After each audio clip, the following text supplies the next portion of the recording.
Boa tarde, estamos nós mais uma vez para mais um início de ciclo. Hoje nós vamos para o terceiro ciclo do nosso mini curso. Então hoje nós começamos o reconstruir, né? Passamos já pela fase da descoberta. Boa tarde. Passamos pela fase da restauração e agora nós vamos reconstruir. E eu lembro que quando Deus começou a ministrar essa palavra no meu coração, eu fiquei muito abalada, né? Fiquei extremamente abalada porque é uma palavra forte. É uma palavra de confronto. É uma palavra que eu espero que te sacuda do jeito que ela me sacudiu. Amém? Então vamos lá, vamos orar e vamos ver o que o Senhor fala conosco nessa tarde, amém? Pai, em nome de Jesus, nós queremos te agradecer, nós queremos te louvar, nós queremos te exaltar, porque o Senhor é bom, porque a tua misericórdia dura para sempre. Porque não há, Senhor, ninguém nos céus e na terra que se comparem a Ti, que conhece cada passo da nossa jornada, que conhece cada esquina que nós vamos ter que dobrar, meu Deus, que conhece, meu Deus, cada desafio que vamos ter que enfrentar. E nós te louvamos porque tu deves ser temido e o teu nome é grande sobre as nossas vidas, porque a disciplina vem para aqueles que o Senhor ama, o confronto vem para aqueles que o Senhor está lapidando, para quem o Senhor está aperfeiçoando, para quem o Senhor está endireitando as veredas. E nessa tarde eu te peço, dai-nos um coração, Senhor, aberto, olhos, ouvidos abertos para te ouvir, Deus, para que nós possamos perceber e compreender a dimensão e a profundidade daquilo que o Senhor deseja tratar em nós, para que o Senhor possa fazer a tua obra através de nós. Fica conosco nessa tarde em nome de Jesus. Amém, amém e amém. Se você quiser e puder, abra em Ageu, capítulo 1 e 2. É um livro pequeno, é um profeta menor, é um chamado à reconstrução. E a analogia que Deus ministrou ao meu coração, né? Nós temos falado que a primeira verdade em que você tem que fundamentar a tua vida é que você é o templo do Espírito Santo de Deus. Nós tínhamos o tabernáculo de Moisés, que era móvel, que era com um tipo de material, mas que havia um nível de excelência e zelo com o qual Deus deu detalhadamente o projeto para que ele pudesse ter sido executado.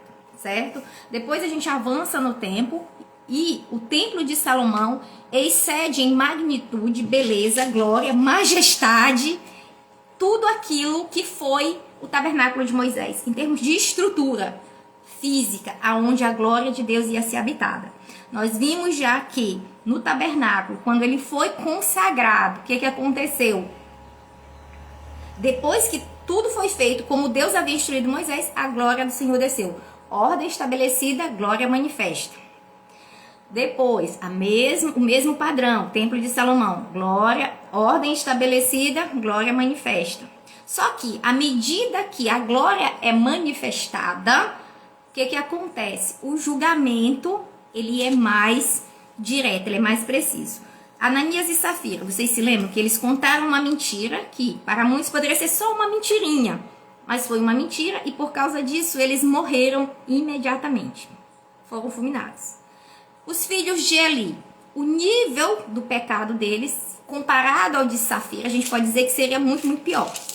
Só que, naquela época, o que acontecia? A lâmpada do Senhor estava muito fraca, estava fraquinha. A palavra de Deus vai dizer que a palavra de Deus era rara, ela não se manifestava. Então, quando a glória de Deus está ausente, o juízo imediato ele é adiado.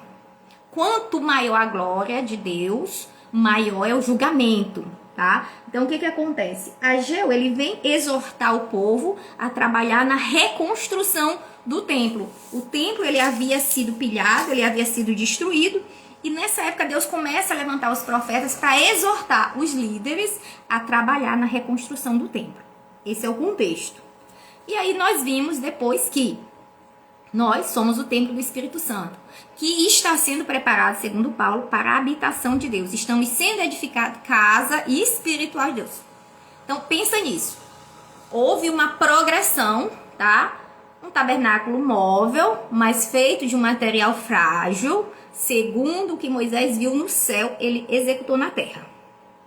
Depois, a majestade de Salomão, um projeto completamente diferente, mas um lugar fixo, aonde as pessoas tinham que ir para adorar a Deus. Quando Jesus vem, ele morre na cruz, ele transforma eu e você, aqueles que confessavam o nome de Jesus, aqueles que têm uma aliança com Deus, em templo de Deus. A habitação do Espírito Santo agora sou eu e você. Se você comparar você com o tabernáculo de Moisés ou o templo de Salomão, você se parece mais com o quê? Com o tabernáculo de Moisés. Você é um templo ambulante, assim como era o tabernáculo de Moisés. Então a glória de Deus, ela acompanha você que carrega o Espírito Santo, como diz Paulo, se é que tendes o Espírito Santo, tá? Então, se você tem o Espírito Santo, você é a habitação do Espírito Santo, para onde você vai, a glória de Deus, que habita através do Espírito Santo entre os homens, vai ter que ir contigo. Amém ou não amém? Conseguiram compreender até aí? Porque o negócio é pesado hoje. Vamos ver o que ele está dizendo aqui em Ageu.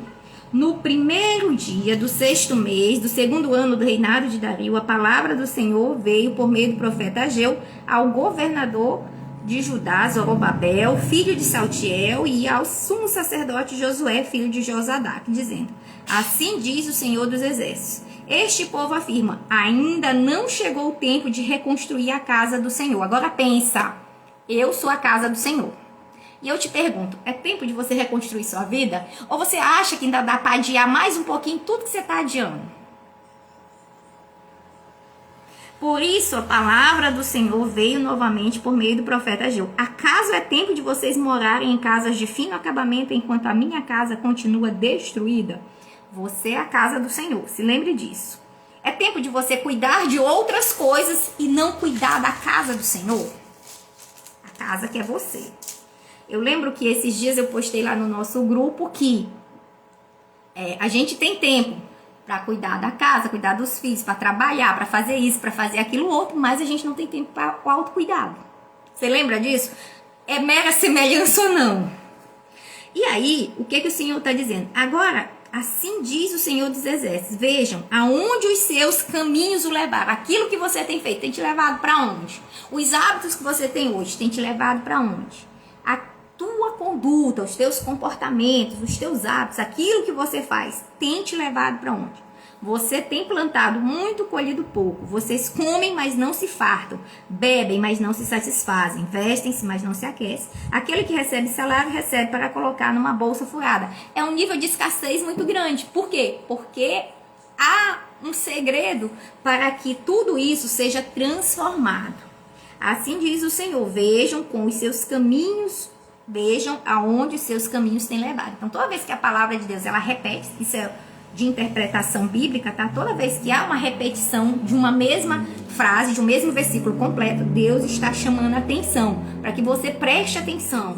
Onde é que os seus caminhos têm te levado? Aonde as suas escolhas têm te levado? Aonde você tem gastado seu tempo, sua energia, seus recursos? Aonde isso tem te levado? Você precisa analisar aquilo que você tem colhido para poder avaliar se o caminho que você está andando, ele está te levando para o lugar que você quer chegar. Do contrário, será extremamente difícil você atingir o seu objetivo. Então, o que é que ele diz? Assim diz o Senhor, vejam aonde os seus caminhos levaram. Subam o monte para trazer madeira, construam o templo para que eu me alegre e nele seja glorificado. Deus, ele se alegra e ele é glorificado quando o templo dele está em ordem. Se você ler o livro de Ezequiel, não é um livro de fácil leitura, muito menos de fácil interpretação, mas lá ele tem um nível de detalhamento dos danos que são causados ao templo do Senhor. E se você comparar com a sua vida, tendo essa ideia de que eu sou a casa de Deus, eu sou o templo do Espírito Santo, eu sou a habitação de Deus, eu posso facilmente compreender o nível daquilo que eu tenho vivido. E com isso eu vou saber se eu estou alegrando e glorificando a Deus. Vocês estavam esperando muito, mas eis que veio pouco. E o que vocês trouxeram para casa, eu dissipei com sopro. Deus está dizendo aqui que Ele próprio se opõe aos nossos resultados quando aquilo que nós fazemos não está de acordo com aquilo que ele estabeleceu para as nossas vidas. Então pergunta ao Senhor dos Exércitos: por causa do meu templo, que ainda está destruído, enquanto cada um de vocês se ocupa com a sua própria casa. Então, quando a gente lê, isso é uma analogia, tá? Quando você se ocupa com a sua própria casa, é quando você se ocupa com todas as suas coisas que na tua cabeça e na minha cabeça é prioridade. Enquanto eu, que deveria ter o espaço preparado para a manifestação da glória de Deus, estou relaxado. E como é que eu consigo não cuidar desse corpo que é o templo, que é a casa do Espírito Santo? É quando, por exemplo, e eu vou dar um exemplo muito fácil para você entender o que eu estou tentando dizer. Não sei se a ficha já caiu por aí, mas o que acontece é que quando eu estou cuidando do meu próprio interesse e estou deixando o templo do Senhor de lado, por exemplo, eu estou cuidando do meu filho. Eu estou me esforçando muito para cuidar dele, para fazer com que ele tenha tudo. Eu estou cuidando da casa, eu estou limpando, eu estou varrendo, eu estou lavando. Eu estou cuidando do ministério, e eu tenho reunião, e eu tenho evento, e eu tenho evento, e eu tenho evento. Mas eu não tiro tempo para estar com Deus. O que é a habitação de Deus? É o lugar onde Deus habita. O lugar onde Deus habita. Para que Deus vai habitar num lugar? Gente, pensa. Para que serve uma habitação? Uma habitação é para comunhão. Mora todo mundo dentro da sua casa? Não mora, né? E aí o que acontece é que quando nós não olhamos para esse lado de que eu preciso cuidar dessa casa para que Deus habite e eu tenha tempo com Deus, o meu espírito com o Espírito de Deus, aí eu tô dando atenção para Deus. E quando eu dou atenção para Deus, eu tô cuidando do templo de Deus. Por quê? Porque quando, como diz Mateus, né? Buscar em primeiro lugar o reino de Deus e todas as outras coisas vos serão acrescentadas. Então eu vou cuidar, eu vou transformar, eu vou fazer isso e vou colocar Deus em primeiro lugar. E aí eu tô cuidando do templo de Deus. Amém ou não amém? Por isso, por causa de vocês, o céu retém o orvalho e a terra deixou de dar o seu fruto. Olha que autorresponsabilidade. Deus está dizendo, é sua responsabilidade cuidar do templo que é a casa de Deus. É a minha e a sua responsabilidade fazer com que esse templo permaneça de pé para que ele possa carregar a glória de Deus. É minha e sua responsabilidade cuidar para que este lugar aonde Deus habita, o Espírito Santo, seja santificado o suficiente para que a glória de Deus permaneça em mim e você.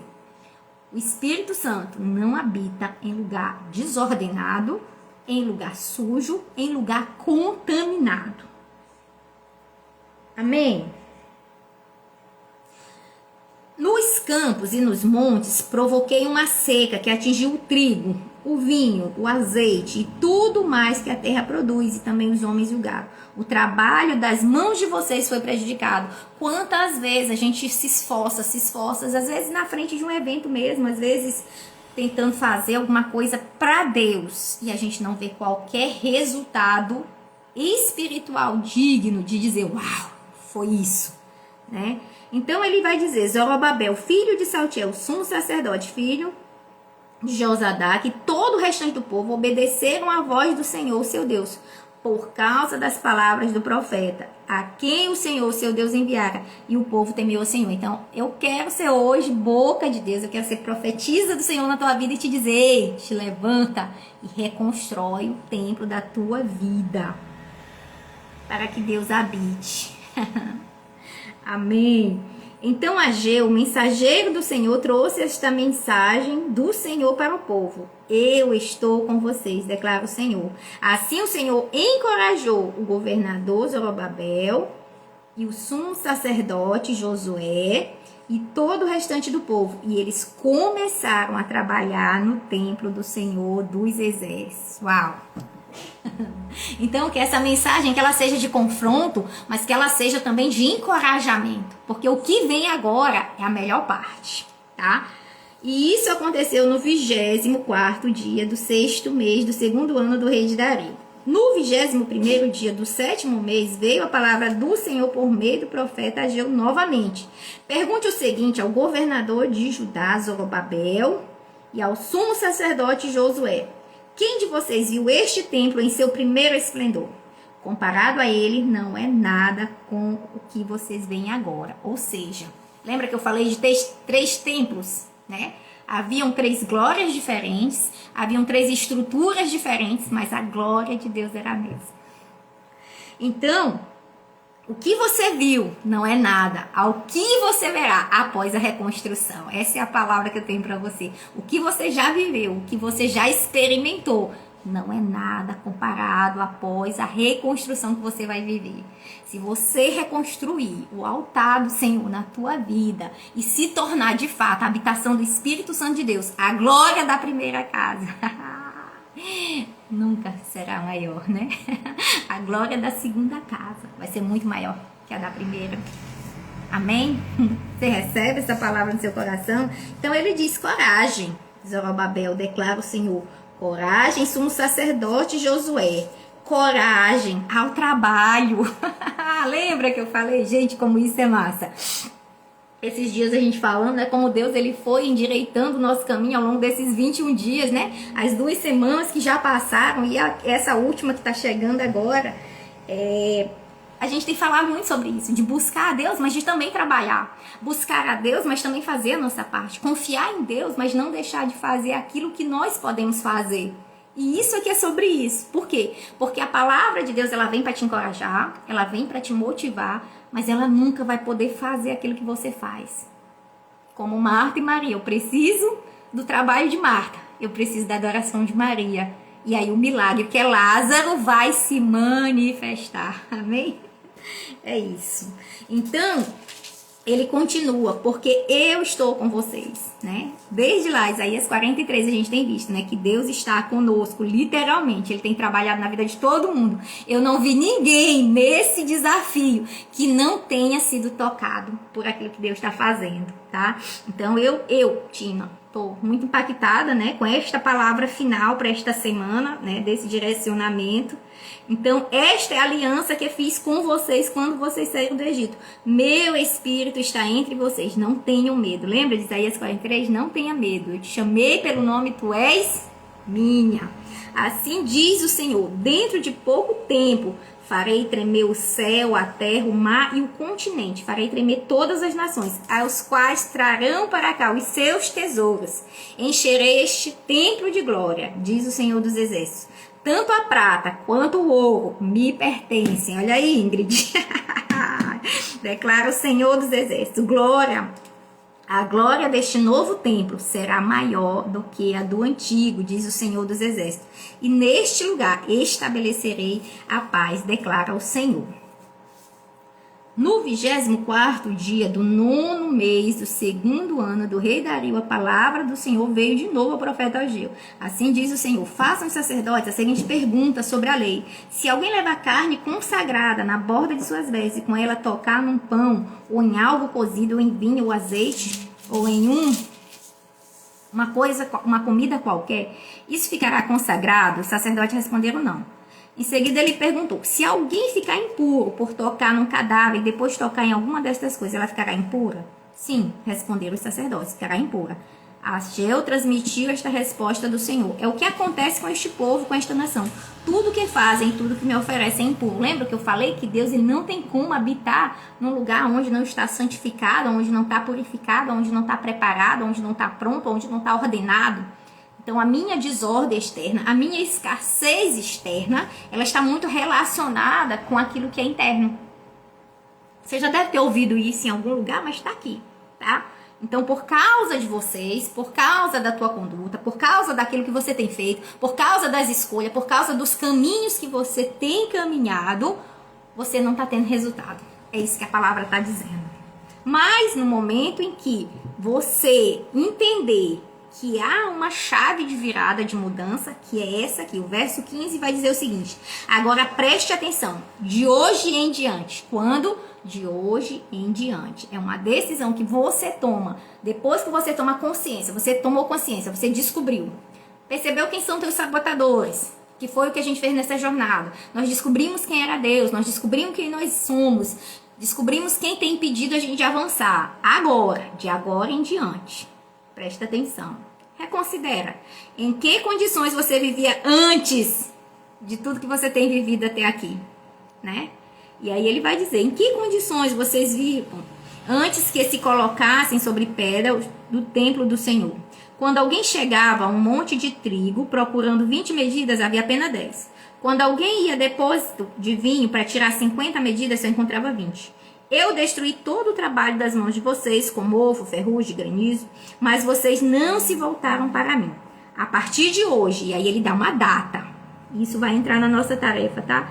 24º dia do 9º mês, atentem para o dia em que os fundamentos do templo do Senhor foram lançados e reconsiderem. Há ainda alguma semente no celeiro? Até a videira, a figueira, a romeira e a oliveira não tem dado fruto. Mas de hoje em diante, eu abençoarei vocês. Então, de hoje em diante, a partir do momento que você se posicionar, a partir do momento que você decidir mudar os seus caminhos e se voltar para o Senhor e reconstruir o templo, o que ele vai fazer? Ele vai te abençoar. A palavra do Senhor veio a Ageu pela segunda vez, no 24º dia do 9º mês. Diga a Zorobabel, governador de Judá, que eu farei tremer os céus e a terra, derrubarei tronos e destruirei o poder dos reinos estrangeiros. Virarei os carros e seus condutores, os cavalos e os seus cavaleiros cairão, cada um pela espada do seu companheiro. Naquele dia, declara o Senhor dos Exércitos, eu tomarei meu servo Zorobabel, declara o Senhor, e farei de você um anel de selar, porque eu tenho escolhido. Agora, presta atenção aqui para a gente finalizar. O que é o anel de selar? O anel de selar era a autorização do rei sob um decreto. Toda vez que um decreto era executado, para que ele tivesse validade ao ser publicado, o rei pegava o seu anel, tinha o selo do rei e carimbava. Esse carimbo autorizava. Agora, a gente aprendeu sobre decretos. A gente aprendeu a fazer decretos. A gente já executou alguns decretos e esses decretos já se cumpriram para a glória de Deus, né? Pelo menos nos últimos 14 dias eu tive pelo menos 3 decretos cumpridos, né? Promulgados e cumpridos dentro do prazo estabelecido. Então, quando Deus diz que ele vai tornar o seu servo um anel de selar, ele está dizendo, ei, você tem toda a autoridade. O selo, ele dá autoridade e poder para executar qualquer coisa. É como se Deus pegasse uma procuração e te desse, olha, tá aqui, vai lá e executa tudo em meu nome. Amém? Amém ou não amém? Ah, meu Deus, presta atenção. Você tem alguns decretos que eu tenho certeza que você fez na época que a gente fez o desafio lá atrás. Então, o que você vai fazer? Você vai reler esses decretos. Você vai ver se ele realmente está alinhado com o coração de Deus. Porque a autoridade você tem. Porque quando você entra no processo, o que Deus diz? Eu estou com você. Jesus disse, toda a autoridade me foi dada no céu e na terra. Você é corpo de Cristo. Ainda que você não se veja como filho de Deus. Se você aceitou Jesus, você é parte do corpo de Cristo. E o corpo está na cabeça. E por isso, por causa disso, você é um anel de selar. Você tem a autoridade do céu para promulgar os seus decretos e fazer com que eles se cumpram. Desde que você faça a sua parte. Comece a trabalhar na reconstrução do templo e Deus, ele vai abençoar você. De hoje em diante, pega lá o teu caderninho, coloca uma data, coloca a data de hoje, ou se você decidir fazer como Faraó, não, só amanhã que eu vou fazer esse processo, tá? Coloca a data de amanhã, mas coloca uma data e diz, de hoje em diante, eu começo a trabalhar no meu processo de transformação e eu não vou desistir, eu não vou abrir mão de me tornar o anel de selar para as nações, porque uma coisa é você ser o anel de selar para você e para sua casa. Outra coisa é que quando isso começar a acontecer, começar a ganhar corpo, vai ser para outras pessoas, outras casas, outras famílias e outras nações. Porque Deus, ele se importa com pessoas. E toda vez que eu e você nos importamos com pessoas, nós estamos alinhados ao coração de Deus. Amém? Deus te abençoe. Deus te dê graça. Que essa última semana a fornalha vai ser esquentada um pouco mais. Mas refinados. É como se a peneira fosse apertando e só vai passando o ouro fino como o ouro fino de Ofir. Amém? Se você está se tornando uma mulher à prova de fogo, você vai aguentar o processo até o final. Deus em Cristo nos abençoe e nos dê uma tarde poderosa. Pai, em nome de Jesus, nós queremos te agradecer. Te agradecer porque o Senhor é bom, porque a tua misericórdia dura para sempre. Nós nos alegramos e queremos alegrar o teu coração nessa tarde e declarar que não há nada nos céus, na terra ou debaixo da terra que possa nos separar do teu grande amor, o amor com que Cristo nos resgatou. Senhor, nós fomos achados, nós fomos encontrados e nos escondemos em ti nessa tarde e pedimos ajuda-nos, Senhor, ajuda-nos, esforça-nos, Senhor, nos ajuda a cumprir o propósito para o qual nós fomos criados, que é manifestar a glória de Deus entre os povos, e o teu nome seja engrandecido para todo sempre. Amém, amém, amém. Deus te abençoe.